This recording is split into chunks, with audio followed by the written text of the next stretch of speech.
मौका था श्री राम के राज तिलक का, जब पूरे अयोध्यावासी बेसब्र होकर अपने प्रभु श्री राम को राजा बनते देखने के लिए बड़े ही बेताब थे। अयोध्या का राज सभागृह से खचाखच भरा हुआ था। इंतजार की घड़ियां बस खत्म होने ही वाली कि लक्ष्मण ने हंसना शुरू कर दिया।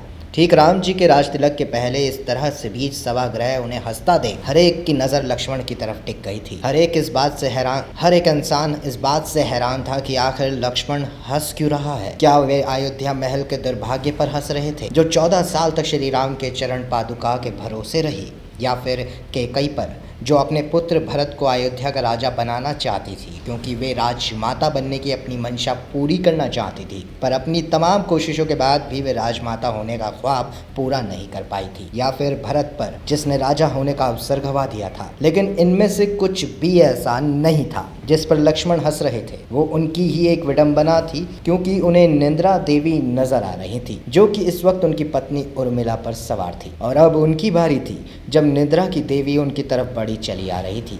यह वाकई लक्ष्मण के समर्पण की ये कहानी है। 14 साल पहले उन्होंने भाई राम और भाभी सीता की देखभाल के लिए निंद्रा देवी से विनती की थी कि 14 सालों तक वे नींद से वंचित रहना चाहते हैं। आइए चलिए इस संदर्भ में विस्तार से जानते हैं। जब रामचंद्र जी वनवास के लिए अयोध्या से निकले, तब लक्ष्मण जी ने भी उनके साथ जाने की इच्छा जाहिर। लक्ष्मण के वन जाने की बात सुनकर उनकी पत्नी उर्मिला भी साथ जाने की जिद करने लगी थी। तब लक्ष्मण अपनी पत्नी उर्मिला को समझाते हैं कि वह अपने बड़े भाई और माँ समान भाभी सीता माँ की सेवा करने के लिए जा रहे हैं। अगर तुम वनवास में साथ चलोगी तो मैं ठीक तरह से उनकी सेवा नहीं कर पाऊंगा। लक्ष्मण की सेवा भाव को देखकर उर्मिला साथ जाने की जिद छोड़ देती है और महल में ही रुक जाती है। वन में पहुंचकर लक्ष्मण भगवान राम और सीता के लिए एक कुटिया बनाते हैं। जब राम और सीता कुटिया में विश्राम करते थे, तब लक्ष्मण उनकी सुरक्षा के लिए बाहर पहरेदारी किया करते थे। वनवास के पहले दिन जब लक्ष्मण पहरेदारी कर रहे थे, तब उनके सामने निंद्रा देवी प्रकट हुई। लक्ष्मण ने निंद्रा देवी से वरदान मांगा कि वो 14 सालों तक निंद्रा मुक्त रहना चाहते हैं। निंद्रा देवी ने कहा कि ऐसा हो सकता है, लेकिन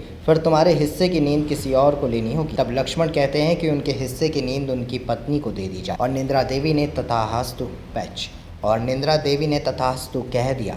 इस कारण लक्ष्मण 14 साल तक नहीं सोए और उनकी पत्नी उर्मिला लगातार 14 वर्ष तक सोती रही। 14 वर्ष बाद जब भगवान राम और माता सीता के साथ जब लक्ष्मण अयोध्या वापस आए, तब नींद की अवस्था में रामचंद्र जी के राज तिलक समारोह में उर्मिला भी उपस्थित थी।